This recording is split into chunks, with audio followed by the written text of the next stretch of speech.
ਸਤਿ ਸ਼੍ਰੀ ਅਕਾਲ ਜੀ। ਮੈਂ ਹਾਂ ਹਰਜੋਤ ਕੌਰ ਤੇ ਪ੍ਰੋਗਰਾਮ ਖਬਰ ਪੜਤਾਲ ਦੇਖ ਰਹੇ ਸਾਰੇ ਦਰਸ਼ਕਾਂ ਦਾ ਸਵਾਗਤ ਹੈ। ਸਾਡੇ ਨਾਲ ਜੁੜੇ ਹੋਏ ਨੇ ਸੀਨੀਅਰ ਪੱਤਰਕਾਰ ਸੁਰਿੰਦਰ ਡੱਲਾ ਜੀ। ਬਹੁਤ-ਬਹੁਤ ਸਵਾਗਤ ਹੈ ਡੱਲਾ ਜੀ। ਸਤਿ ਸ਼੍ਰੀ ਅਕਾਲ। ਸਤਿ ਸ਼੍ਰੀ ਅਕਾਲ ਹਰਜੋਤ ਜੀ, ਬਹੁਤ ਧੰਨਵਾਦ ਤੁਹਾਡਾ ਵੀ ਔਰ ਦੁਨੀਆ ਭਰ ਦੇ ਪੰਜਾਬੀਆਂ जी। सो डल्ला जी, ढेर सारे जो मुद्दे ने जिन्हों पर आप गल करनी है। सब तो पहला गल करिए तो पंजाब की सलाहकार कमेटी के जो चेयरमैन बना दिता गया है राघव चड्ढा नूं, उसनूं लैके सियासी विरोध क्यों हो रहा, चर्चा करांगे। दूजे पासे भगवंत मान दा चंडीगढ़ नूं जो बयान सी उसनूं लैके भी सियासत काफी भखदी नजर आई है। हालांकि उन्हां दा बयान रहा कि मैं चंडीगढ़ तो दावा नहीं छड्डिया ते नाल दी नाल राज्यपाल नूं चिट्ठी लिखी। चिट्ठी दे की राज ने जरूर जानने की कोशिश करांगे। मत्तेवाड़ा इंडस्ट्रीयल प्रोजेक्ट रद्द हो गया, पर आखिर क्यों कैप्टन अमरिंदर सिंह दुखी नजर आ रहे हैं इस फैसले के उपर। ते नाल ही पंजाब इस सियासी माहौल तो बाद आखिर क्यों नवजोत सिद्धू दे नाल जेल मुलाकातां दी अचानक डिमांड वधदी नजर आ रही है, चर्चा करांगे इसे भी। मनीष तिवारी भी केंद्र दी अग्निपथ योजना के उपर अपनी ही पार्टी तो वख होके कि इस योजना के हक विच बोलते नजर आ रहे हैं। सो डल्ला जी, अगर सब तो पहला शुरुआत करने की गल करिए तो पंजाब तो राज्य सभा मैंबर राघव चड्ढा पंजाब की सलाहकार कमेटी के चेयरमैन बन गए। सियासी विरोध बहुत हो रहा है, किवें देखते हो? देखो, सियासी विरोध उस दिन शुरू हो गया सी जिस दिन पंजाब के नवे बने मुख सकत्तर विजय जंजुआ जी वालों नोटिफिकेशन जारी किया गया कि सूबे च लोक मुद्दों ते जनतक मुद्दों ते सरकार नूं सलाह देने लई एक वड्डी कमेटी का गठन होने जा रहा है। और विरोधी धिरां ने उस वेले इस कमेटी के गठन ते सवाल चक दिते, ये इल्जाम ला के भी किते ना किते आम आदमी पार्टी राघव चड्ढा जी नूं इस कमेटी के जरिए वो ताकतां देण दी कोशिश कर रही है, जिहदे नाल राघव चड्ढा जी सीधे तौर ते पंजाब दे जिहड़े अधिकारी ने उन्हां तों सवाल जवाब कर सकणगे, उन्हां नूं डायरैक्शनस दे सकणगे। ये विरोधियों के इल्जाम सी, ये शक सी। देखो, जदों कैबिनेट रैंक उन्होंने मिल जूगा, क्योंकि सलाहकार तो उन्होंने इस कमेटी का बनाता, जो उन्होंने को कैबिनेट रैंक आ जाऊगा, सो बतौर सलाहकार उन्होंने को कई खास तरह दी ताकत आ जाएगियां। उंज तो वह पहले ही पंजाब तो राज सभा के मैंबर ने, पंजाब के कोटे चों वो राज सभा के मैंबर ने, तो जे कमेटी च सलाहकार भी बनाता तो ये किसी तरह की कोई तनख्वाह नहीं उन्होंने, इस कमेटी चों उन्होंने कोई तनख्वाह या भत्ता या कोई लाभ नहीं मिलना। क्योंकि कोई भी जिहड़ा इलैक्टेड रिप्रजेंटेटिव है, भावें लोक सभा च है, विधान सभा च है, राज सभा च है, वो दो लाभ वाले अहुदियां ते नहीं रह सकता। भाव जिथे दो तनख्वाहां होण या दो जगह तो भत्ते नहीं लै सकता, दो जगह तो तनख्वाह नहीं लै सकता, दो जगह तो ऑफिशियल वहीकल उन्होंने नहीं मिल सकता पक्के तौर पर। सो इस करके सरकार वालों ये तर्क है कि खजाने ते कोई वित्ती बोझ नहीं, एक सलाहकार कमेटी बनी है। हुण चेयरमैन आ गए राघव चड्ढा जी, हुण इहदे च की कोई वाइस चेयरमैन आउणगे या मैंबर आउणगे, और जिहड़े भी आउणगे वो भी आम आदमी पार्टी के चंगे सियाणे लीडर होणगे। देखो, एक सलाहकार मंडल आम तौर पर जिहड़ियां पोलीटिकल पार्टियां ने वो बना लैंदियां ने। भारतीय जनता पार्टी ने मार्गदर्शक मंडल बनाया होया सी, जिहदे च बहुत सीनियर लीडर सी, उन्हां तों सलाह मशवरे कीते जांदे सी। हुण जिथों तक गल रह गई राघव चड्ढा जी नूं इस कमेटी च चेयरमैन बनाउण ते विरोधी क्यों नाराज ने। विरोधियों नूं ये लगदा है कि राघव चड्ढा दे इस कमेटी के चेयरमैन बनन नाल, एक तरीके नाल सरकार की सलाहकार कमेटी के चेयरमैन बनन नाल राघव चड्ढा जी दीयां रिकमेंडेशन सिफारिशां मन्नियां जाणगियां ते भगवंत मान साहब वो सिफारिशां नूं अमल च लियाउणगे। विरोधी धिरां भगवंत मान नूं और राघव चड्ढा नूं अलग अलग देखदियां ने। विरोधी धिरां नूं भगवंत मान स्वीकार है मुख्यमंत्री के तौर पर, क्योंकि वो पंजाबी है, क्योंकि राघव चड्ढा जी पंजाब दे नहीं है, वो दिल्ली दे है। विरोधी धिरां नूं ये लगदा है कि अगर राघव चड्ढा जी सरकार नूं सलाह मशवरा देणगे या नियुक्तियां च ट्रांसफरां च राघव चड्ढा जी का दखल होऊगा तो पंजाब वाले लीडरां नूं ये लगूगा भी ये दिल्ली का दखल है। ये कह भी रहे हैं पंजाब वाले कि दिल्ली का दखल है। हुण देखो, वोटां तां आम आदमी पार्टी के मुखी कन्वीनर अरविंद केजरीवाल जी है, उन्होंने मूँह ते पईआं, पर इस गल नूं लैके भी पंजाब दे विच बड़ी दुचित्ती वाली स्थिति है। बहुत सारे लोग कहते भी पंजाब च भगवंत मान करके वोटां पईआं आम आदमी पार्टी नूं। बहुत सारे लोग शहरां च जिन्हां नूं मैं जानदा वो कहते अरविंद केजरीवाल करके शहरां च वोटां पै गईआं। देखो, एक और एक 11 हुंदे, अरविंद केजरीवाल ते भगवंत मान नूं जे दोवां नूं आपां इकट्ठे खड़े कर दईए तो 11 ने, ਤੇ 1 ਔਰ 1 11 ਮਿਲ ਕੇ ਹੀ ਤਕੜੇ ਬਣਦੇ ਨੇ। ਸੋ ਇਸੇ ਕਰਕੇ ਆਮ ਆਦਮੀ ਪਾਰਟੀ ਦੀ ਸਰਕਾਰ ਬਣੀ, ਭਗਵੰਤ ਮਾਨ ਔਰ ਕੇਜਰੀਵਾਲ। ਜੇ ਕੇਜਰੀਵਾਲ ਨਾ ਹੁੰਦੇ ਆਮ ਆਦਮੀ ਪਾਰਟੀ ਦੇ, ਫਿਰ ਵੀ ਔਖਾ ਸੀ। ਭਗਵੰਤ ਮਾਨ ਸਾਹਿਬ ਜਦੋਂ ਮਨਪ੍ਰੀਤ ਬਾਦਲ ਦੇ ਨਾਲ ਹੁੰਦੇ ਸੀ, ਉਦੋਂ ਭਗਵੰਤ ਮਾਨ ਸਾਹਿਬ ਦੀ ਵੀ ਜ਼ਮਾਨਤ ਜ਼ਬਤ ਹੋ ਗਈ ਸੀ ਬੀਬੀ ਭੱਠਲ ਦੇ ਸਾਹਮਣੇ। ਤੇ ਜਦੋਂ ਅੰਨਾ ਹਜ਼ਾਰਾ ਜੀ ਦੇ ਨਾਲ ਜੁੜ ਗਏ, ਅੰਨਾ ਹਜ਼ਾਰੇ ਜੀ ਕੇਜਰੀਵਾਲ ਸਾਹਿਬ ਦੇ, ਤੇ ਭਗਵੰਤ ਮਾਨ ਸਾਹਿਬ ਵੀ ਤਕੜੇ ਹੋ ਗਏ। ਸੋ ਇਸ ਕਰਕੇ ਕਈ ਵਾਰੀ ਮਰੀਜ਼ ਜਦੋਂ ਟੀਕਾ ਲੱਗ ਜਾਂਦਾ ਹੈ ਜਾਂ ਗੋਲੀ ਦਵਾਈ ਉਹਨੂੰ ਦੇ ਦਿੱਤੀ ਜਾਂਦੀ ਹੈ, ਉਹ ਤਾਕਤਵਰ ਹੋ ਜਾਂਦਾ ਹੈ। ਸੋ ਇਸੇ ਤਰ੍ਹਾਂ ਪੋਲੀਟੀਕਲ ਲੀਡਰ ਨੇ ਜਦੋਂ ਉਹਨਾਂ ਕੋਲੇ ਕੋਈ ਅਹੁਦਾ ਆ ਜਾਂਦਾ ਹੈ, ਉਹ ਟੌਨਿਕ ਹੈ। ਜਦੋਂ ਕੋਈ ਉਹਨਾਂ ਕੋਲੇ ਤਾਕਤ ਆ ਜਾਂਦੀ, ਉਹ ਟੌਨਿਕ ਹੈ, ਉਹ ਤਕੜੇ ਹੋ ਜਾਂਦੇ। ਹੁਣ ਆਮ ਆਦਮੀ ਪਾਰਟੀ ਤਕੜੀ ਹੈ।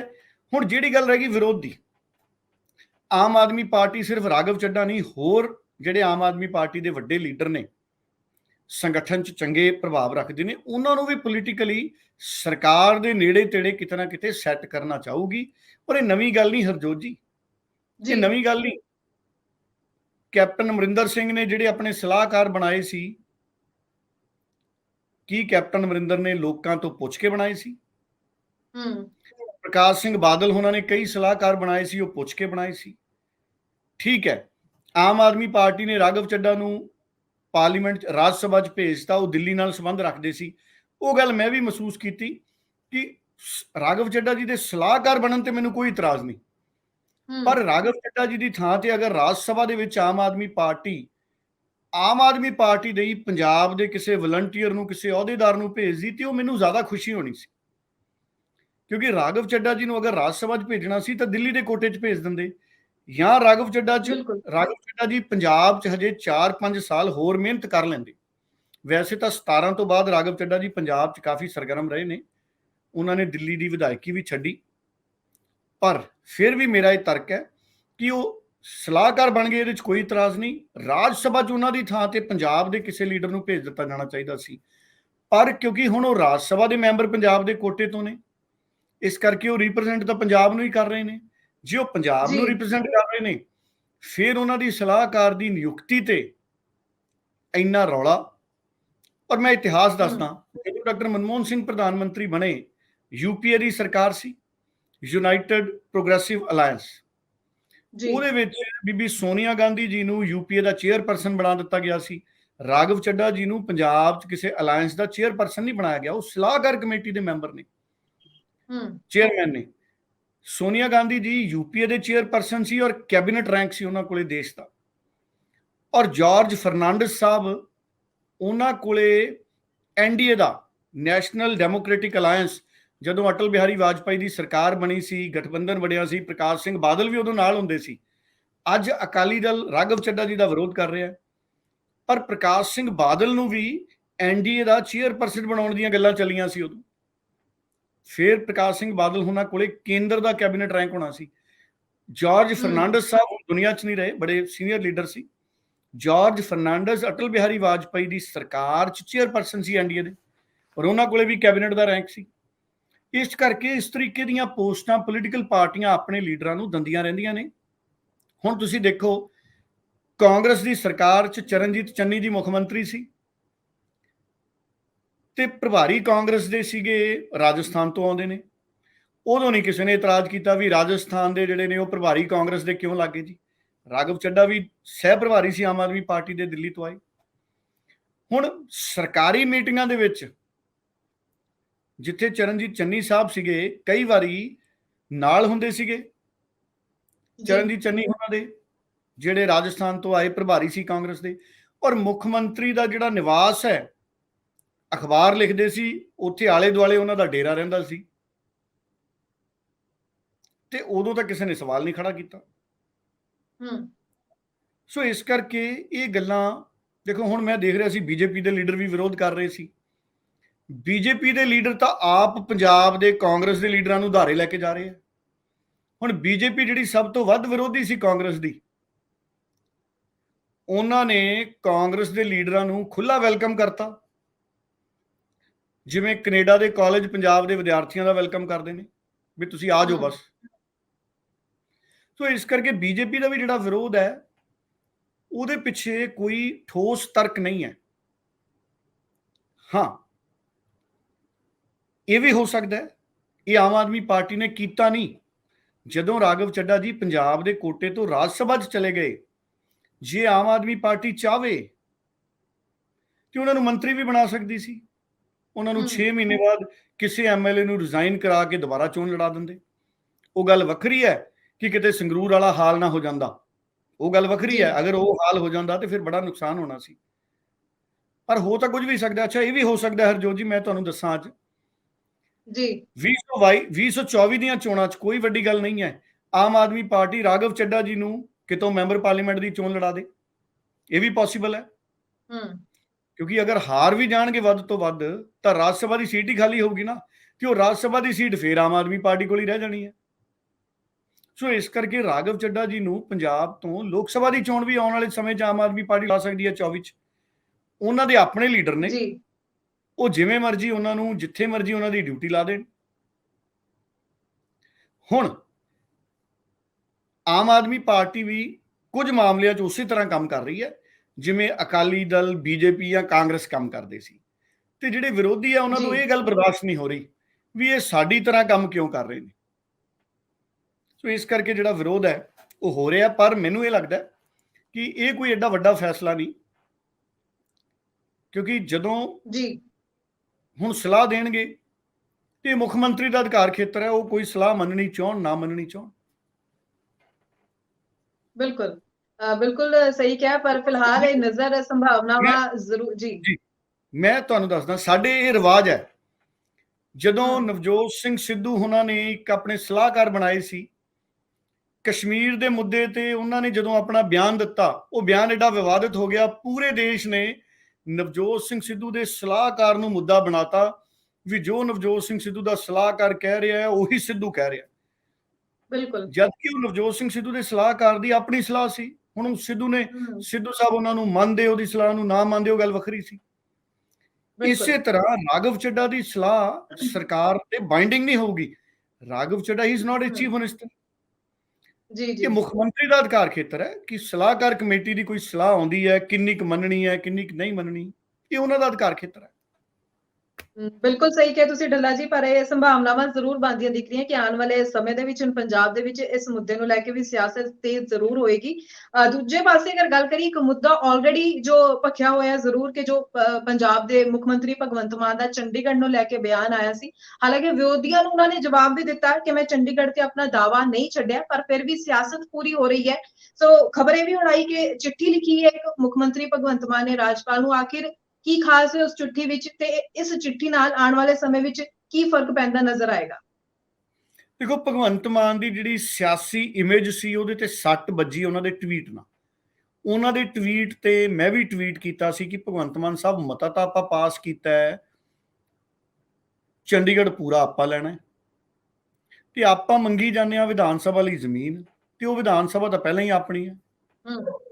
ਤੇ ਉਹ ਵਿਰੋਧੀਆਂ ਨੇ ਮੇਰੇ ਤੋਂ ਪਹਿਲਾਂ ਕਈ ਟਵੀਟ ਕੀਤੇ, ਸੁਖਪਾਲ ਖਹਿਰਾ ਨੇ ਟਵੀਟ ਕੀਤਾ, ਆਮ ਆਦਮੀ ਪਾਰਟੀ ਨੇ, ਰਾਜਾ ਵੜਿੰਗ ਨੇ, ਬਹੁਤ ਸਾਰੇ ਲੀਡਰਾਂ ਨੇ ਭਗਵੰਤ ਮਾਨ ਸਾਹਿਬ ਦੇ ਉਸ ਟਵੀਟ ਦਾ ਬੁਰਾ ਮਨਾਇਆ, ਚੰਗਾ ਨਹੀਂ ਮੰਨਿਆ ਉਹਨੂੰ।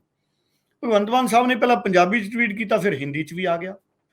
ਕਈ ਲੋਕਾਂ ਨੇ ਇੱਥੇ ਤੱਕ ਇਲਜ਼ਾਮ ਲਾਤੇ ਕਿ ਭਗਵੰਤ ਮਾਨ ਸਾਹਿਬ ਦਾ ਟਵਿੱਟਰ ਆਮ ਆਦਮੀ ਪਾਰਟੀ ਦੇ ਕੁਝ ਲੀਡਰ ਹੀ ਚਲਾ ਰਹੇ ਨੇ। ਭਗਵੰਤ ਮਾਨ ਸਾਹਿਬ ਨੂੰ ਤਾਂ ਪਤਾ ਹੀ ਨਹੀਂ ਵੀ ਇਹ ਟਵੀਟ ਆ ਗਿਆ। ਇਹ ਇਲਜ਼ਾਮ ਲੱਗੇ ਭਗਵੰਤ ਮਾਨ ਸਾਹਿਬ ਤੇ। ਹੁਣ ਜਿਹੜੀ ਕੱਲ ਚਿੱਠੀ ਲਿਖੀ ਭਗਵੰਤ ਮਾਨ ਸਾਹਿਬ ਨੇ, ਉਹਨਾਂ ਨੇ ਇਹ ਸੁਨੇਹਾ ਦੇਣ ਦੀ ਕੋਸ਼ਿਸ਼ ਕੀਤੀ ਵੀ ਮੈਂ ਚੰਡੀਗੜ੍ਹ ਨੂੰ ਲੈ ਕੇ ਓਨਾ ਹੀ ਗੰਭੀਰ ਹਾਂ ਜਿੰਨਾ ਵਿਰੋਧੀ ਧਿਰਾਂ ਦੇ ਲੀਡਰ ਗੰਭੀਰ ਨੇ। ਸੋ ਡੈਮੇਜ ਕੰਟਰੋਲ, ਜਿਹੜਾ ਇਮੇਜ ਦਾ ਡੈਮੇਜ ਹੋਇਆ ਭਗਵੰਤ ਮਾਨ ਸਾਹਿਬ ਦਾ, ਉਹਨੂੰ ਕੰਟਰੋਲ ਕਰਨ ਦੀ ਕੋਸ਼ਿਸ਼ ਕੀਤੀ ਹੈ। ਉਹਨਾਂ ਨੇ ਹੁਣ ਚਿੱਠੀ ਲਿਖੀ ਪੰਜਾਬ ਦੇ ਗਵਰਨਰ ਨੂੰ। ਉਹ ਕਹਿੰਦੇ ਚੰਡੀਗੜ੍ਹ ਦੇ ਵਿੱਚ 60-40 ਦਾ ਅਨੁਪਾਤ ਲਾਗੂ ਕੀਤਾ ਜਾਵੇ, ਉਹਨੂੰ ਕਾਇਮ ਰੱਖਿਆ ਜਾਵੇ। 60-40 ਦੇ ਅਨੁਪਾਤ ਤੋਂ ਭਾਵ ਇਹ ਹੈ ਕਿ ਚੰਡੀਗੜ੍ਹ ਦੇ ਵਿੱਚ ਜਿੰਨੀਆਂ ਵੀ ਨਿਯੁਕਤੀਆਂ ਨੇ, ਪੰਜਾਬ ਤੇ ਹਰਿਆਣੇ ਚੋਂ 60-40 ਦੀ ਵੰਡ ਹੁੰਦੀ ਹੈ। ਹੁਣ ਉਹਨਾਂ ਨੇ ਇਹ ਵੀ ਕਿਹਾ, ਰਾਜਪਾਲ ਨੂੰ ਜਿਹੜੀ ਚਿੱਠੀ ਲਿਖੀ, ਵੀ 1966 ਚ ਜਿਹੜਾ ਪੰਜਾਬ ਪੁਨਰਗਠਨ ਐਕਟ ਸੀ, ਉਸ ਤੋਂ ਬਾਅਦ ਜਿਹੜੇ ਅਫਸਰ ਸੀ ਆਮ ਤੌਰ ਤੇ ਕੁਝ ਅਸਾਮੀਆਂ ਨੇ ਚੰਡੀਗੜ੍ਹ ਚ, ਜਿਵੇਂ ਗ੍ਰਹਿ ਸਕੱਤਰ ਹੈ ਹਰਜੋਤ ਜੀ, ਡਿਪਟੀ ਕਮਿਸ਼ਨਰ ਹੈ, ਵਿੱਤ ਸਕੱਤਰ ਹੈ, ਨਗਰ ਨਿਗਮ ਦੇ ਕਮਿਸ਼ਨਰ ਨੇ, ਇਹਨਾਂ ਨੂੰ ਭਾਰਤ ਸਰਕਾਰ ਦੀ ਪ੍ਰਵਾਨਗੀ ਨਾਲ ਇੰਟਰ ਕਾਡਰ ਡੈਪੂਟੇਸ਼ਨ ਤੇ ਲਿਆ ਜਾਂਦਾ ਹੈ। ਔਰ ਇਹਦੇ ਨਾਲ ਕੀ ਹੈ ਕਿ ਬਹੁਤ ਸਾਰੇ ਅਹੁਦੇ ਅਜਿਹੇ ਨੇ ਜਿੱਥੇ ਪੰਜਾਬ ਦੇ ਆਈਏਐਸ ਅਫਸਰ ਤੈਨਾਤ ਹੁੰਦੇ ਨੇ, ਬਹੁਤ ਸਾਰੇ ਅਹੁਦੇ ਅਜਿਹੇ ਨੇ ਜਿੱਥੇ ਹਰਿਆਣੇ ਦੇ ਆਈਏਐਸ ਅਫਸਰ ਤੈਨਾਤ ਹੁੰਦੇ ਨੇ। ਹੁਣ ਉਹਨਾਂ ਨੇ ਚਿੱਠੀ ਲਿਖੀ ਹੈ ਵੀ ਅਗਰ ਅਸੀਂ 60-40 ਦਾ ਅਨੁਪਾਤ ਕਾਇਮ ਰੱਖੀਏ ਚੰਡੀਗੜ੍ਹ 'ਚ, ਤੇ ਪੰਜਾਬ ਦੇ ਬਹੁਤ ਸਾਰੇ ਅਹੁਦੇ ਬਣਦੇ ਆ ਸਾਡੇ ਆਈਐਸ ਅਫਸਰਾਂ ਦੇ, ਜਿੱਥੇ ਸਾਡੇ ਨਹੀਂ, ਤੁਸੀਂ ਯੂਟੀ ਪ੍ਰਸ਼ਾਸਨ ਦੇ ਅਧਿਕਾਰੀ ਉੱਥੇ ਲਾ ਰੱਖੇ ਆ। ਸੋ ਉਹਨਾਂ ਨੇ ਇੱਕ ਤਰੀਕੇ ਨਾਲ ਇਸ ਚਿੱਠੀ ਦੇ ਜ਼ਰੀਏ ਪੰਜਾਬ ਦੇ ਗਵਰਨਰ ਨੂੰ ਅਪੀਲ ਕੀਤੀ ਹੈ। ਆਉਂਦੇ ਦਿਨਾਂ 'ਚ ਇਸ ਮਸਲੇ ਤੇ ਉਹ ਵਿਧਾਨ ਸਭਾ ਦਾ ਸੈਸ਼ਨ ਵੀ ਸੱਦ ਸਕਦੇ ਨੇ, ਵਿਰੋਧੀਆਂ ਨੂੰ ਇਹ ਕਹਿਣ ਦੇ ਲਈ ਵੀ ਮੈਂ ਚੰਡੀਗੜ੍ਹ ਨੂੰ ਲੈ ਕੇ ਅੱਜ ਵੀ ਗੰਭੀਰ ਹਾਂ ਤੇ ਮੈਂ ਚੰਡੀਗੜ੍ਹ ਪੰਜਾਬ ਨੂੰ ਦਵਾ ਕੇ ਹਟਣਾ। ਉਂਝ ਭਗਵੰਤ ਮਾਨ ਸਾਹਿਬ ਨੇ ਮਤਾ ਪਾਸ ਕੀਤਾ ਸੀ ਚੰਡੀਗੜ੍ਹ ਦਾ, ਅਪ੍ਰੈਲ ਦੇ ਸ਼ੁਰੂਆਤ 'ਚ ਉਹਨਾਂ ਨੇ ਸੈਸ਼ਨ ਰੱਖਿਆ ਸੀ।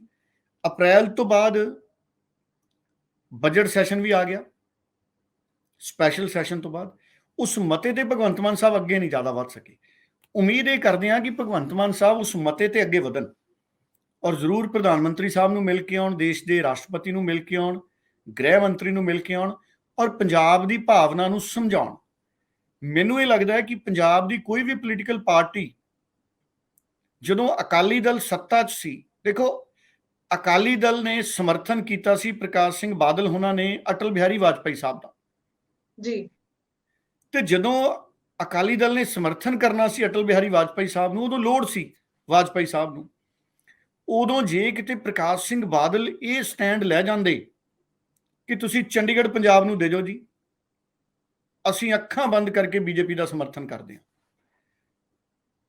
ਇਸ ਤਰੀਕੇ ਦਾ ਪੋਲੀਟੀਕਲ ਜਿਗਰਾ ਨਾ, ਦੇਖੋ ਕਾਂਗਰਸ ਨੇ ਤਾਂ ਦਿਖਾਣਾ ਹੀ ਕੀ ਸੀ, ਕਿਉਂਕਿ ਕਾਂਗਰਸ ਨੇ ਤਾਂ ਪੰਜਾਬ ਦਾ ਪੁਨਰਗਠਨ ਕੀਤਾ। ਸੋ ਜਿਹੜਾ ਸਿਆਸੀ ਪੁਆੜਾ ਸੀ ਉਹ ਤਾਂ ਕਾਂਗਰਸ ਦੇ ਵੇਲੇ ਸ਼ੁਰੂ ਹੋਇਆ, ਤੇ ਜਿਹੜੇ ਕਾਂਗਰਸ ਦੇ ਮੁੱਖ ਮੰਤਰੀ ਆ ਹੁਣ ਕੈਪਟਨ ਅਮਰਿੰਦਰ ਸਿੰਘ ਦੀ ਸੁਣ ਲਓ, ਉਹ ਕਹਿੰਦੇ ਮੈਂ ਕਈ ਐਮਐਲਏਆਂ ਤੇ ਕਾਰਵਾਈ ਕਰਨਾ ਚਾਹੁੰਦਾ ਸੀ, ਮੈਨੂੰ ਹਾਈ ਕਮਾਂਡ ਨੇ ਰੋਕਤਾ। ਮੈਂ ਕੈਪਟਨ ਅਮਰਿੰਦਰ ਸਿੰਘ ਤੇ ਹੈਰਾਨ ਆ ਵੀ ਤੁਸੀਂ ਅਗਰ ਕਿਸੇ ਤੇ ਕਾਰਵਾਈ ਕਰਨੀ ਸੀ ਤੇ ਤੁਸੀਂ ਹਾਈ ਕਮਾਂਡ ਤੋਂ ਪੁੱਛ ਕੇ ਕਰੋਗੇ, ਤੇ ਜੇ captain Amarinder Singh high command ਦੀ ਮਰਜ਼ੀ ਬਿਨਾ ਮਾੜੇ ਐਮਐਲਏਆਂ ਤੇ ਮੰਤਰੀਆਂ ਤੇ ਕਾਰਵਾਈ ਨਹੀਂ ਕਰ ਸਕੇ ਹਰਜੋਤ ਜੀ, ਤੇ ਕੈਪਟਨ ਅਮਰਿੰਦਰ ਜਾਂ ਕਾਂਗਰਸ ਕਿਹੜੇ ਮੂੰਹ ਨਾਲ ਨਿੰਦ ਰਹੀ ਹੈ ਆਮ ਆਦਮੀ ਪਾਰਟੀ ਨੂੰ ਵੀ ਤੁਸੀਂ ਰਾਘਵ ਚੱਡਾ ਜੀ ਦੇ ਇੱਥੇ ਉਹਨਾਂ ਨੂੰ ਤੁਸੀਂ ਸਲਾਹਕਾਰ ਬਣਾਤਾ ਤੇ ਤੁਸੀਂ ਕੇਜਰੀਵਾਲ ਸਾਹਿਬ ਦੀ ਡਾਇਰੈਕਸ਼ਨ ਤੇ ਸਰਕਾਰ ਚਲਾ ਰਹੇ ਹੋ। ਕੈਪਟਨ ਸਾਹਿਬ ਵੀ ਕਾਂਗਰਸ ਦੀ ਹਾਈ ਕਮਾਂਡ ਦੀ ਮਰਜ਼ੀ ਨਾਲ ਹੀ ਸਰਕਾਰ ਚਲਾਉਂਦੇ ਰਹੇ ਆ, ਔਰ ਜਦੋਂ ਅਕਾਲੀ ਭਾਜਪਾ ਦੀ ਸਰਕਾਰ ਸੀ ਇਹ ਵੀ ਕੇਂਦਰ ਦੀ ਮਰਜ਼ੀ ਨਾਲ ਸਰਕਾਰ ਚਲਾਉਂਦੇ ਰਹੇ ਆ। ਜੇ ਕੇਂਦਰ ਦੀ ਮਰਜ਼ੀ ਦੇ ਨਾਲ ਸਰਕਾਰ ਨਾ ਚਲਾਉਂਦੇ ਤੇ ਕੇਂਦਰ 'ਚ ਮੰਤਰੀ ਕਿਹਨੇ ਬਣਾਉਣੇ ਸੀ? ਇਸ ਕਰਕੇ ਮੈਂ ਕਹਿੰਦਾ ਹੁੰਦਾ ਪੰਜਾਬ ਦੀਆਂ ਜਿਹੜੀਆਂ ਸਿਆਸੀ ਪਾਰਟੀਆਂ ਨੇ ਉਹ ਐਡੇ ਜੋਗੀਆਂ ਕਦੀ ਵੀ ਨਹੀਂ ਹੋਈਆਂ ਕਿ ਉਹ ਕੇਂਦਰ ਨੂੰ ਸਮਝਾ ਸਕਣ, ਔਰ ਇਹ ਮੌਕਾ ਆਮ ਆਦਮੀ ਪਾਰਟੀ ਕੋਲੇ। ਜੇ ਆਮ ਆਦਮੀ ਪਾਰਟੀ ਭਾਰਤੀ ਜਨਤਾ ਪਾਰਟੀ ਨੂੰ ਨਾ ਸਮਝਾ ਸਕੀ ਤਾਂ ਆਮ ਆਦਮੀ ਪਾਰਟੀ ਨੂੰ ਵੀ ਇਤਿਹਾਸ ਨੇ ਕਦੀ ਮਾਫ ਨਹੀਂ ਕਰਨਾ ਪੰਜਾਬ ਨੂੰ ਲੈ ਕੇ। ਸੋ ਇਸੇ ਕਰਕੇ ਪੰਜਾਬ 'ਚ ਮੰਗ ਉੱਠਦੀ ਹੈ ਇੱਕ ਖੇਤਰੀ ਪਾਰਟੀ ਦੀ, ਕਿ ਇੱਕ ਅਜਿਹੀ ਖੇਤਰੀ ਪਾਰਟੀ ਬਣੇ ਜਿਹਦੇ 'ਚ ਕੋਈ ਅਜਿਹੇ ਲੀਡਰ ਅੱਗੇ ਆਉਣ ਜਿਹੜੇ ਦਿੱਲੀ ਦੇ ਕਿਸੇ ਅਹੁਦੇ ਦੇ ਲਾਲਚੀ ਨਾ ਹੋਣ, ਤੇ ਉਹਨਾਂ ਦੇ ਨਜ਼ਰ 'ਚ ਸਭ ਤੋਂ ਪਹਿਲਾਂ ਪੰਜਾਬ ਹੋਵੇ, ਤੇ ਉਹ ਪੰਜਾਬ 'ਚ ਭਾਵੇਂ ਕੇਂਦਰ 'ਚ ਬੀਜੇਪੀ ਦੀ ਸਰਕਾਰ ਹੈ, ਭਾਵੇਂ ਕਦੀ ਕਾਂਗਰਸ ਦੀ ਸਰਕਾਰ ਹੈ, ਭਾਵੇਂ ਕੇਂਦਰ 'ਚ ਅਰਵਿੰਦ ਕੇਜਰੀਵਾਲ ਪ੍ਰਧਾਨ ਮੰਤਰੀ ਬਣ ਜਾਣ, ਉਹ ਜਾ ਕੇ ਸਮਝਾਉਣ ਕਿ ਪੰਜਾਬ ਔਰ ਚੰਡੀਗੜ੍ਹ ਕੀ ਮਾਇਨੇ ਰੱਖਦੇ ਹੈ ਔਰ ਪੰਜਾਬ ਦੇ ਲਈ ਚੰਡੀਗੜ੍ਹ ਦੀ ਕੀ ਭਾਵਨਾ ਹੈ। ਔਰ ਜਿਸ ਦਿਨ ਕੋਈ ਅਜਿਹੀ ਖੇਤਰੀ ਪਾਰਟੀ ਉੱਭਰ ਗਈ, ਕੋਈ ਅਜਿਹਾ ਲੀਡਰ ਜਿਹੜਾ ਇੱਕ ਸਿਆਸੀ ਸਟੈਂਡ ਰੱਖਦਾ ਕੇਂਦਰ ਦੇ ਕੋਲੇ, ਜਿਹਦੀ ਕੇਂਦਰ ਨਾਲ ਵੀ ਅਗਰ ਚੰਗੀ ਹੈ, ਅਗਰ ਉਹ ਚੰਡੀਗੜ੍ਹ ਪੰਜਾਬ ਨੂੰ ਦਵਾ ਗਿਆ ਕੇਂਦਰ ਨੂੰ ਸਮਝਾ ਕੇ, ਤੇ ਫਿਰ ਗੱਲ ਹੈ ਜਿਹੜੀ ਪੰਜਾਬ ਦੇ ਹੱਕ ਦੀ ਅੱਗੇ ਤੁਰਨੀ ਹੈ। ਪਰ ਜੇ ਹਰਜੋਤ ਜੀ ਹੁਣ ਜਗ੍ਹਾ ਕੇਂਦਰ ਨੇ ਹਰੀ ਝੰਡੀ ਦੇਤੀ ਹਰਿਆਣੇ ਨੂੰ, ਜੇ ਹਰਿਆਣਾ ਵਿਧਾਨ ਸਭਾ ਹੀ ਬਣਾ ਗਿਆ, ਉਹਨਾਂ ਨੇ 20-24 ਕਰੋੜ ਮੇਰਾ ਖਿਆਲ ਉਹਨਾਂ ਨੇ ਮਨਜ਼ੂਰ ਕਰਨੇ ਆ, ਅਗਰ ਹਰਿਆਣਾ ਵਿਧਾਨ ਸਭਾ ਹੀ ਬਣਾ ਗਿਆ ਚੰਡੀਗੜ੍ਹ ਦੇ ਵਿੱਚ, ਫਿਰ ਕੋਈ ਵਿਧਾਨ ਸਭਾ ਥੋੜੀ ਛੱਡੂ ਆਪਣੀ। ਸੋ ਇਸ ਕਰਕੇ ਚੰਡੀਗੜ੍ਹ ਪੰਜਾਬ ਨੂੰ ਮਿਲਦਾ ਹਾਲ ਦੀ ਘੜੀ ਮੈਨੂੰ ਨਹੀਂ ਦਿਖਦਾ, ਮੈਨੂੰ ਪੂਰਾ ਧੁੰਦਲਾ ਹੈ। ਜੀ, ਬਿਲਕੁਲ ਸਹੀ ਕਿਹਾ ਤੁਸੀਂ ਡੱਲਾ ਜੀ। ਤਾਂ ਅੱਗੋਂ ਅਗਰ ਗੱਲ ਕਰੀਏ, ਮੱਤੇਵਾੜਾ ਜੰਗਲਾਂ ਵਿੱਚ ਇੰਡਸਟਰੀਅਲ ਪਾਰਕ ਪ੍ਰੋਜੈਕਟ ਨੂੰ ਰੱਦ ਕਰ ਦਿੱਤਾ ਗਿਆ ਹੈ। ਹਾਲਾਂਕਿ ਬਹੁਤ ਸੰਘਰਸ਼ ਵੀ ਕਰ ਰਹੇ ਸੀ ਇੱਥੇ ਵਿਰੋਧੀਆਂ ਪਾਰਟੀਆਂ ਵੀ ਔਰ ਸਮਾਜ ਸੇਵੀ ਵੀ, ਪਰ ਇਸ ਸਭ ਨੂੰ ਲੈ ਕੇ ਇਹ ਪ੍ਰੋਜੈਕਟ ਰੱਦ ਹੋਣ ਤੇ ਪੰਜਾਬ ਦੇ ਸਾਬਕਾ ਮੁੱਖ ਮੰਤਰੀ ਕੈਪਟਨ ਅਮਰਿੰਦਰ ਸਿੰਘ ਬਹੁਤ ਦੁਖੀ ਨਜ਼ਰ ਆ ਰਹੇ ਨੇ। ਉਹਨਾਂ ਦਾ ਕਹਿਣਾ ਕਿ ਇਹ ਪ੍ਰੋਜੈਕਟ ਬਹੁਤ ਵਧੀਆ ਸੀ ਤੇ ਇਸ ਨੂੰ ਰੱਦ ਨਹੀਂ ਕੀਤਾ ਜਾਣਾ ਚਾਹੀਦਾ ਸੀ। ਦੇਖੋ, ਕਿਉਂਕਿ ਕੈਪਟਨ ਅਮਰਿੰਦਰ ਸਿੰਘ ਦੀ ਪੰਜਾਬ ਲੋਕ ਕਾਂਗਰਸ ਦੀ ਬੀਜੇਪੀ ਨਾਲ ਨੇੜਤਾ ਹੈ, ਇਸ ਜੀ। ਕਰਕੇ ਕੇਂਦਰ ਦਾ ਪ੍ਰੋਜੈਕਟ ਸੀ। ਚਾਹੀਦਾ ਤਾਂ ਇਹ ਸੀ ਕਿ ਉਦੋਂ ਕੈਪਟਨ ਅਮਰਿੰਦਰ ਸਿੰਘ ਵੀ ਲੋਕਾਂ ਦੀ ਭਾਵਨਾ ਨੂੰ ਸਮਝਦੇ। ਉੱਥੋਂ ਦੇ ਪਿੰਡ ਵਾਲੇ ਜਿਨ੍ਹਾਂ ਦੀਆਂ ਜ਼ਮੀਨਾਂ ਇਹਨਾਂ ਨੇ ਅਧਿਗ੍ਰਹਿਣ ਕੀਤੀਆਂ, ਉਹ ਨਹੀਂ ਸੀ ਚਾਹੁੰਦੇ ਕਿ ਪ੍ਰੋਜੈਕਟ ਬਣੇ। ਔਰ ਕਿਸੇ ਕਿਸਾਨ ਦੇ ਲਈ ਜ਼ਮੀਨ ਤੋਂ ਵੱਡੀ ਚੀਜ਼ ਕੋਈ ਨਹੀਂ ਹੁੰਦੀ ਹਰਜੋਤ ਜੀ। ਔਰ ਕਿਸੇ ਕਿਸਾਨ ਦੀ ਜ਼ਮੀਨ ਉਹਦੀ ਮਰਜ਼ੀ ਦੇ ਉਲਟ ਸਰਕਾਰਾਂ ਲੈ ਲੈਣ, ਉਹ ਸਾਰੀ ਜ਼ਿੰਦਗੀ ਉਹਦੇ ਸੀਨੇ 'ਚ ਇੱਕ ਤੜਪ ਰਹਿੰਦੀ ਹੈ ਵੀ ਇਹ ਮੇਰੀ ਜ਼ਮੀਨ ਖੋਹ ਕੇ ਲੈ ਗਏ ਸੀ, ਭਾਵੇਂ ਜਿੰਨੇ ਮਰਜ਼ੀ ਪੈਸੇ ਦੇ ਦਿਓ। ਜੀ। ਜ਼ਮੀਨ ਦੀ ਭਰਪਾਈ ਨਹੀਂ ਕੀਤੀ ਜਾ ਸਕਦੀ, ਔਰ ਖਾਸ ਤੌਰ ਤੇ ਕਿਸਾਨ ਦੇ ਨਾਲ। ਹੁਣ ਅੱਜ ਉਹ ਸਾਰੇ ਖੁਸ਼ ਨੇ ਕਿ ਭਗਵੰਤ ਮਾਨ ਨੇ ਕਹਿਤਾ ਕਿ ਉਹ ਪ੍ਰੋਜੈਕਟ ਨਹੀਂ ਬਣਨਾ।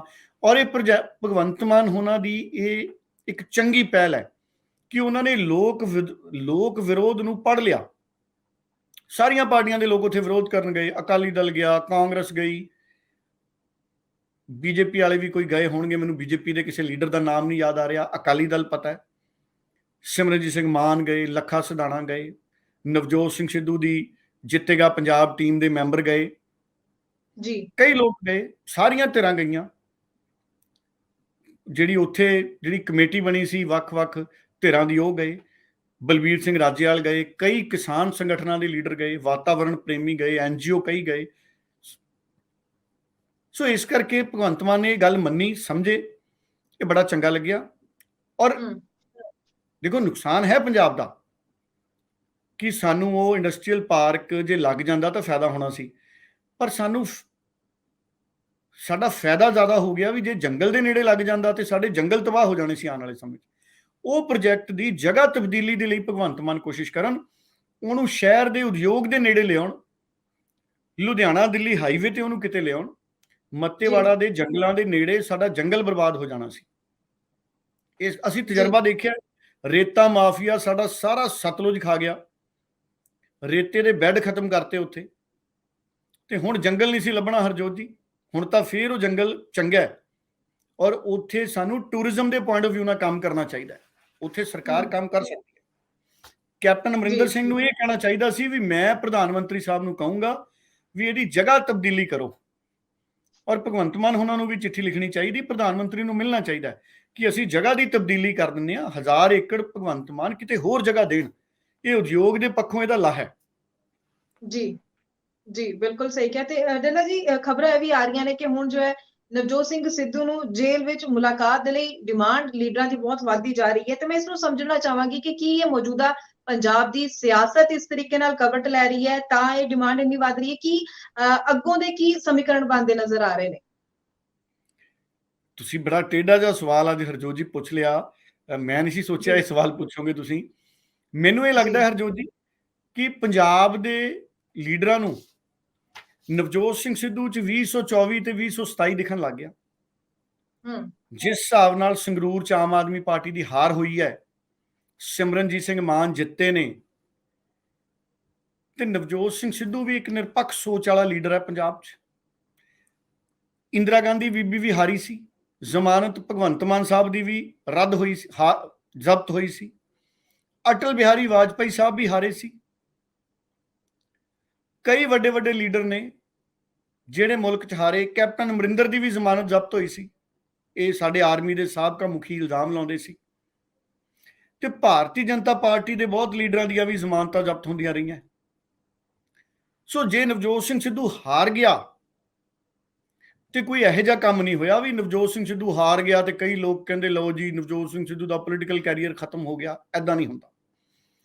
ਨਵਜੋਤ ਸਿੰਘ ਸਿੱਧੂ ਜੇਲ੍ਹ 'ਚ ਬੈਠਾ ਹੈ, ਪਰ ਪੰਜਾਬ ਦੇ ਲੋਕਾਂ 'ਚ ਅੱਜ ਵੀ ਨਵਜੋਤ ਸਿੰਘ ਸਿੱਧੂ ਦੀ ਸੋਚ ਜਿਉਂਦੀ ਹੈ।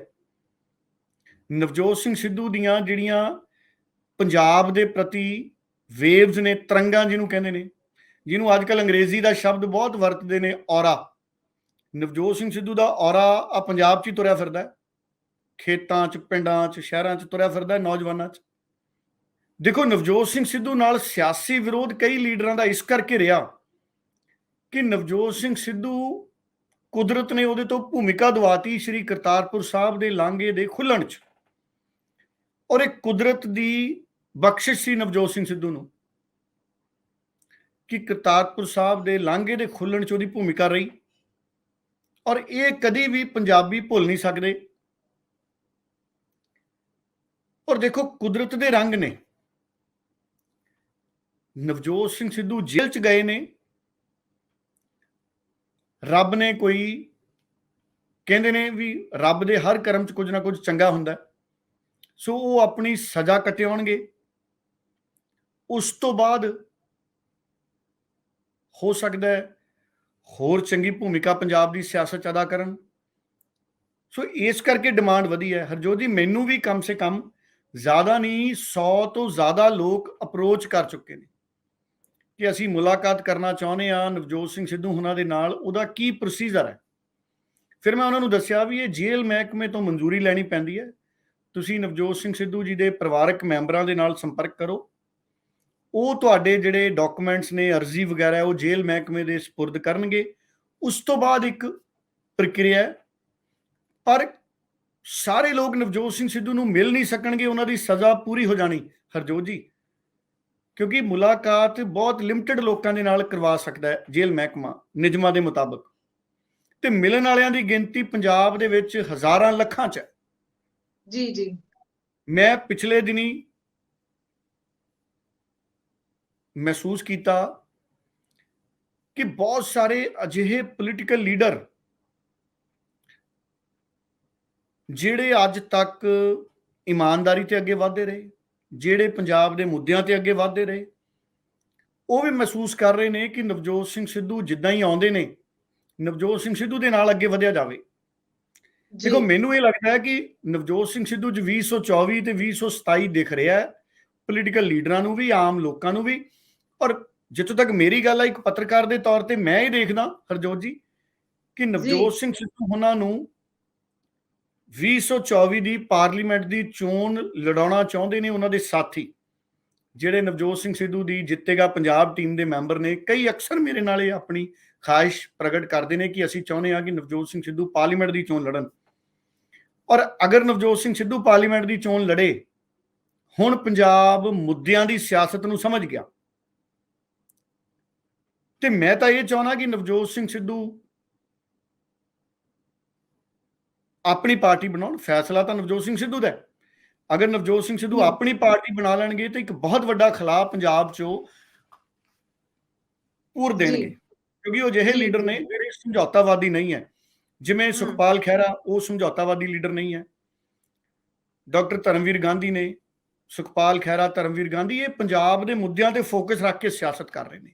ਪ੍ਰਤਾਪ ਬਾਜਵਾ ਵੀ ਅੱਜ ਕੱਲ੍ਹ ਪੰਜਾਬ ਦੇ ਮੁੱਦਿਆਂ ਤੇ ਟੇਕ ਲਾ ਕੇ ਆਪਣੀ ਸਿਆਸਤ ਅੱਗੇ ਵਧਾ ਰਹੇ ਨੇ। ਮਨੀਸ਼ ਤਿਵਾੜੀ ਸਰਗਰਮ ਹੋਏ ਨੇ, ਨਵੇਂ ਸਿਰੇ ਤੋਂ ਪੰਜਾਬ 'ਚ ਸਰਗਰਮ ਹੋਏ ਨੇ, ਪਹਿਲਾਂ ਵੀ ਸਰਗਰਮ ਸੀ। ਸੋ ਨਵੀਂ ਤਰ੍ਹਾਂ ਦੀ ਜਿਹੜੀ ਸਿਆਸੀ ਸਮੀਕਰਨ ਨੇ ਸਾਨੂੰ ਆਉਂਦੇ ਸਮੇਂ 'ਚ ਨਜ਼ਰ ਆਉਣਗੇ, ਜੋ ਮੈਨੂੰ ਲੱਗ ਰਿਹਾ ਹੈ ਹਰਜੋਤ ਜੀ ਆਉਣ ਵਾਲੇ ਸਮੇਂ 'ਚ। ਬਾਕੀ ਫੈਸਲਾ ਇਹਨਾਂ ਲੀਡਰਾਂ ਨੇ ਕਰਨਾ ਹੈ। ਬਿਲਕੁਲ ਬਿਲकुल ਸਹੀ ਕਿਹਾ ਤੁਸੀਂ। ਸੋ ਡੱਲਾ ਜੀ, ਸਾਡੇ ਕੋਲ ਸਮਾਂ ਬਹੁਤ ਘੱਟ ਹੈ, ਪਰ ਛੋਟਾ ਜਿਹਾ ਇੱਕ ਸਵਾਲ ਹੋਰ ਕਰਨਾ ਚਾਹੂੰਗੀ, ਇੱਕ ਖਬਰ ਦੇ ਉੱਪਰ ਹੋਰ ਚਰਚਾ ਕਰਨਾ ਚਾਹਾਂਗੇ ਕਿ ਜੋ ਮਨੀਸ਼ ਤਿਵਾੜੀ ਨੇ, ਉਹਨਾਂ ਨੇ ਕੇਂਦਰ ਦੀ ਅਗਨੀਪਥ ਯੋਜਨਾ ਦੇ ਉੱਪਰ ਆਪਣੀ ਪਾਰਟੀ ਤੋਂ ਹੀ, ਕਾਂਗਰਸ ਪਾਰਟੀ ਤੋਂ ਵੱਖ ਹੋ ਕੇ ਹੀ ਜੋ ਹੈ ਅਲੱਗ ਅਸੀਂ ਆਵਾਜ਼ ਕਾਂਗ ਉਹਨਾਂ ਨੇ ਕੀਤੀ ਹੈ, ਤੇ ਅਗਨੀਪਥ ਯੋਜਨਾ ਦੇ ਹੱਕ ਵਿੱਚ ਬੋਲਦੇ ਨਜ਼ਰ ਆ ਰਹੇ ਨੇ। ਦੇਖੋ, ਪਹਿਲਾਂ ਵੀ ਮੈਂ ਇੱਕ ਅੱਧੀ ਵਾਰੀ ਸੁਣਿਆ ਕਿ ਅਗਨੀਪਥ ਯੋਜਨਾ ਤੇ ਮਨੀਸ਼ ਤਿਵਾੜੀ ਜੀ ਨੇ ਬਹੁਤ ਸਪਸ਼ਟ ਤੌਰ ਤੇ ਇਹਦੀ ਇੰਪੋਰਟੈਂਸ ਦੀ ਗੱਲ ਕੀਤੀ ਸੀ। ਮੈਂ ਖੁਦ ਅਗਨੀਪਥ ਯੋਜਨਾ ਦੀ ਵਕਾਲਤ ਕੀਤੀ, ਹਾਲਾਂਕਿ ਕਈ ਲੋਕਾਂ ਨੂੰ ਇਹ ਮੇਰੀ ਗੱਲ ਚੰਗੀ ਨਹੀਂ ਲੱਗੀ, ਪਰ ਵਕਤ ਦੇ ਨਾਲ ਬਦਲਣਾ ਬੜਾ ਜ਼ਰੂਰੀ ਹੈ। ਵਕਤ ਦੇ ਨਾਲ ਬਦਲਣਾ ਬਹੁਤ ਜ਼ਰੂਰੀ ਹੈ। ਔਰ ਸਾਡੀ ਭਾਰਤੀ ਫੌਜ, ਮੈਂ ਹਮੇਸ਼ਾ ਭਾਰਤੀ ਫੌਜ ਨੂੰ ਸਲੂਟ ਕਰਦਾ। ਫੌਜ ਜੋ ਵੀ ਫੈਸਲਾ ਕਰਦੀ ਹੈ, ਅਸੀਂ ਨੇੜੇ ਤੇੜੇ ਵੀ ਨਹੀਂ ਸੋਚ ਸਕਦੇ ਕਿ ਫੌਜ ਦਾ ਵਿਜ਼ਨ ਕਿੰਨਾ ਵੱਡਾ ਹੈ ਹਰਜੋਤ ਜੀ। ਬਿਲਕੁਲ। ਔਰ ਸਾਨੂੰ ਭਾਰਤੀ ਫੌਜ ਤੇ ਮਾਣ ਹੋਣਾ ਚਾਹੀਦਾ। ਮੈਨੂੰ ਲੱਗਦਾ ਅਸੀਂ ਕਿਸੇ ਮੁੱਦੇ ਤੇ ਸਿਆਸਤ ਕਰ ਲਈਏ, ਫੌਜ ਦੇ ਨਾਲ ਸੰਬੰਧਿਤ ਮੁੱਦਿਆਂ ਤੇ ਸਿਆਸਤ ਨਹੀਂ ਹੋਣੀ ਚਾਹੀਦੀ। ਔਰ ਜੀ ਪਾਰਲੀਮੈਂਟ ਦੇ ਸੈਸ਼ਨ ਤੋਂ ਪਹਿਲਾਂ ਕਈ ਤਰ੍ਹਾਂ ਦੀਆਂ ਚਰਚਾਵਾਂ ਚੱਲ ਰਹੀਆਂ ਨੇ ਔਰ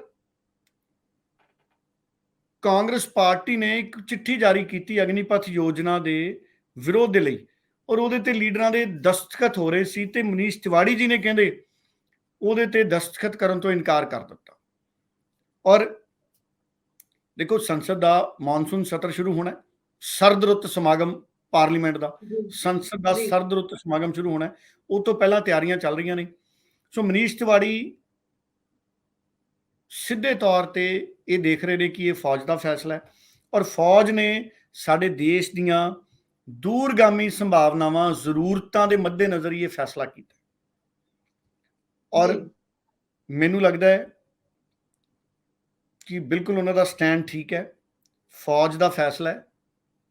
ਕਿਉਂਕਿ ਕੋਈ ਵੀ ਦੇਸ਼ ਦੀ ਸਰਕਾਰ, ਹਰਜੋਤ ਜੀ, ਮੇਰਾ ਇਹ ਮੰਨਣਾ ਹੈ ਭਾਰਤ ਸਰਕਾਰ ਵੀ ਕੋਈ ਵੀ ਯੋਜਨਾ ਅਗਰ ਲੈ ਕੇ ਆਉਣਾ ਚਾਹੁੰਦੀ ਹੈ, ਫੌਜ ਦੀ ਮਰਜ਼ੀ ਬਿਨਾ ਬੜਾ ਔਖਾ ਹੈ ਕਿ ਉਹਨੂੰ ਲਾਗੂ ਕੀਤਾ ਜਾ ਸਕੇ। ਸੋ ਇਹ ਯੋਜਨਾ ਫੌਜ ਦੀ ਹੈ। ਫੌਜ ਦੇ ਅਫਸਰਾਂ ਨੇ ਪ੍ਰੈਸ ਕਾਨਫਰੰਸ ਕਰਕੇ ਆਪ ਦੱਸਿਆ ਸੀ ਵੀ ਅਸੀਂ ਕਈ ਸਾਲਾਂ ਤੋਂ, ਕਈ ਦਹਾਕਿਆਂ ਤੋਂ ਕੰਮ ਕਰ ਰਹੇ ਹਾਂ ਫੌਜ ਦੇ ਨਵੀਨੀਕਰਨ ਦਾ ਔਰ ਇਸ ਯੋਜਨਾ ਦੇ ਨਾਲ ਸਾਡੇ ਜਿਹੜੇ ਫੌਜੀ ਨੇ, ਫੌਜੀ ਵੀਰ, ਅਗਨਵੀਰ ਵੀ ਜਿਹਨੂੰ ਕਹਿੰਦੇ ਆ, ਨਵੇਂ ਜਿਹੜੇ ਹੁਣ ਆਉਣੇ ਆ, ਸਾਡੀ ਫੌਜ ਦੀ ਐਵਰੇਜ ਲਾਈਫ ਬਹੁਤ ਸੁਧਰ ਜਾਏਗੀ। ਅਸੀਂ ਇੱਕ ਨੌਜਵਾਨ ਆਰਮੀ ਦੇ ਤੌਰ ਦੇ ਉੱਤੇ ਉਭਰਾਂਗੇ ਆਉਣ ਵਾਲੇ ਸਮੇਂ ਦੇ ਵਿੱਚ। ਸੋ ਮੈਨੂੰ ਲੱਗਦਾ ਹੈ ਕਿ ਮਨੀਸ਼ ਤਿਵਾੜੀ ਨੇ ਜਿਹੜੀ ਇਹ ਗੱਲ ਕੀਤੀ ਹੈ, ਭਾਵੇਂ ਉਹਨਾਂ ਦੀ ਨਿੱਜੀ ਭਾਵਨਾ ਹੈ, ਪਰ ਹੌਲੀ ਹੌਲੀ ਸਾਡੇ ਸਾਰੇ ਦੇਸ਼ ਵਾਸੀ ਸਮਝ ਜਾਣਗੇ ਕਿ ਇਹ ਸਾਡੀ ਯੋਜਨਾ ਚੰਗੀ ਸੀ। ਵਿਰੋਧ ਤਾਂ ਉਦੋਂ ਵੀ ਹੋਇਆ ਸੀ ਜਦੋਂ ਸਾਡੇ ਦੇਸ਼ 'ਚ ਕੰਪਿਊਟਰ ਆਏ ਸੀ ਰਾਜੀਵ ਗਾਂਧੀ ਲੈ ਕੇ, ਉਦੋਂ ਕਿੱਡਾ ਰੌਲਾ ਪਿਆ। ਲੇਕਿਨ ਅੱਜ ਕੰਪਿਊਟਰ ਬਿਨਾਂ ਜ਼ਿੰਦਗੀ ਨਹੀਂ ਚੱਲ ਸਕਦੀ ਔਰ ਜੇ ਕਿਤੇ ਕੰਪਿਊਟਰ ਨਾ ਹੁੰਦੇ ਤੇ ਕੋਵਿਡ ਦੇ ਵਿੱਚ ਤੁਸੀਂ ਦੱਸੋ ਸਾਡੀ ਆਰਥਿਕਤਾ ਠੱਪ ਹੋ ਜਾਣੀ ਸੀ। ਵਕਤ ਨਾਲ ਬਦਲਣਾ ਪੈਂਦਾ ਹੈ ਹਰਜੋਤ ਜੀ। ਜਦੋਂ ਨਵੇਂ ਮੋਬਾਈਲ ਆਏ ਸੀ, ਲੋਕ ਮੋਬਾਈਲਾਂ ਦਾ ਵਿਰੋਧ ਕਰਦੇ ਸੀ ਜੀ, ਇਹਦੇ ਨਾਲ ਬੱਚੇ ਵਿਗੜ ਜਾਣਗੇ ਜੀ, ਇਹਦੇ ਨਾਲ ਲੋਕਾਂ ਨੇ ਕੰਮਕਾਰ ਨਹੀਂ ਕਰਿਆ ਕਰਨਾ, ਤੇ ਹੁਣ ਮੋਬਾਈਲ ਰੁਜ਼ਗਾਰ ਹੈ। ਸੋ ਇਸ ਕਰਕੇ ਜਿਹੜਾ ਸਮੇਂ-ਸਮੇਂ ਤੇ ਬਦਲਾਅ ਆਉਂਦੇ ਨੇ, ਨੌਕਰੀਆਂ ਦੇ ਤਰੀਕਿਆਂ 'ਚ ਬਦਲਾਅ ਆ ਗਿਆ ਹਰਜੋਤ ਜੀ। ਹੁਣ ਲੋਕ 2-2 3-3 ਨੌਕਰੀਆਂ ਵੀ ਕਰੀ ਜਾਂਦੇ ਨੇ। ਬਿਲਕੁਲ। ਪਹਿਲਾਂ ਇਹਨੂੰ ਮਾੜਾ ਕੰਮ ਸਮਝਿਆ ਜਾਂਦਾ ਸੀ ਵੀ ਤੁਸੀਂ ਇੱਕ ਜਗ੍ਹਾ ਨੌਕਰੀ ਕਰਦੇ ਹੋ ਜੀ, ਦੂਸਰੀ ਜਗ੍ਹਾ ਕਿਵੇਂ ਕਰ ਸਕਦੇ ਹੋ। ਸੋ ਇਸ ਕਰਕੇ ਹੌਲੀ-ਹੌਲੀ ਬਦਲਾਅ ਆ ਰਹੇ ਨੇ ਨੌਕਰੀਆਂ ਦੇ ਤਰੀਕਿਆਂ ਦੇ ਵਿੱਚ ਵੀ। ਸੋ ਇਹਨਾਂ ਨੂੰ ਸਵੀਕਾਰ ਲੈਣਾ ਚਾਹੀਦਾ ਸਾਨੂੰ। ਬਿਲਕੁਲ ਸਹੀ ਕਿਹਾ ਤੁਸੀਂ ਡੱਲਾ ਜੀ, ਤੇ ਬਹੁਤ ਧੰਨਵਾਦ ਤੁਹਾਡਾ ਇਹਨਾਂ ਸਾਰੀਆਂ ਖਬਰਾਂ ਦੇ ਉੱਪਰ ਚਰਚਾ ਕਰਨ ਲਈ, ਜਾਣਕਾਰੀ ਦਰਸ਼ਕਾਂ ਨਾਲ ਸਾਂਝੀ ਕਰਨ ਲਈ। ਦਰਸ਼ਕਾਂ ਦਾ ਵੀ ਬਹੁਤ ਧੰਨਵਾਦ, ਹਮੇਸ਼ਾ ਸਾਡੇ ਪ੍ਰੋਗਰਾਮ ਨਾਲ ਜੁੜਦੇ ਨੇ, ਆਪਣਾ ਪਿਆਰ ਦਿੰਦੇ ਨੇ ਪ੍ਰੋਗਰਾਮ ਨੂੰ, ਤੇ ਕਮੈਂਟ ਜ਼ਰੀਏ ਤੁਸੀਂ ਆਪਣੇ ਸੁਝਾਅ ਸਾਡੇ ਤੱਕ ਪਹੁੰਚਾਉਂਦੇ ਹੋ, ਉਸ ਦੇ ਲਈ ਵੀ ਧੰਨਵਾਦ। ਤੇ ਇਸ ਦੇ ਨਾਲ ਹੀ ਹੁਣ ਮੈਨੂੰ ਯਾਨੀ ਕਿ ਹਰਜੋਤ ਕੌਰ ਨੂੰ ਵੀ ਦਿਓ ਇਜਾਜ਼ਤ। ਧੰਨਵਾਦ। ਬਹੁਤ ਧੰਨਵਾਦ।